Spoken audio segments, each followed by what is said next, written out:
some products, particularly quarter pounder hamburgers from McDonald's. And right now, at least from my understanding, it appears to be mostly in the western part of the United States. Were linked to, were potentially contaminated with this E. coli organism. So as I said, right now, from what I know about this at this point in time, they're the USDA and the FDA, they're looking at ground beef, they're looking at sliced onions, but the exact vehicle has not been identified yet.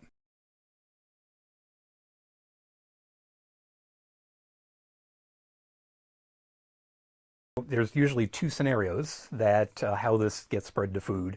One is when ground beef is the food vehicle, and that's when the animal undergoes a slaughter process where E. coli that may have just gotten onto the hide of the animal, when the animal is dehydrated and the beef is ground up, the organism can be moved or transmitted from the hide into the food product. And if the ground beef is not sufficiently cooked, E. coli that might be associated with it won't get fully killed. That was the scenario that was much more common many years ago, many decades ago.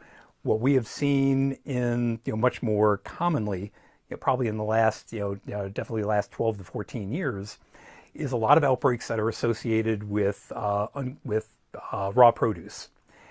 And what is happening in those scenarios is the E. coli from cattle, often they're ending up either in water that is used for irrigation, or sometimes it just gets, as the animals defecate, they can leave the organism can end up on the ground.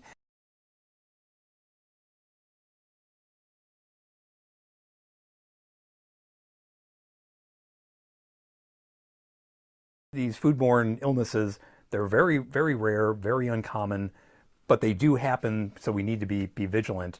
But I don't think that it communicates that things are unsafe at all. And I think when you look at the total numbers, it tells us how incredibly safe our food system really is.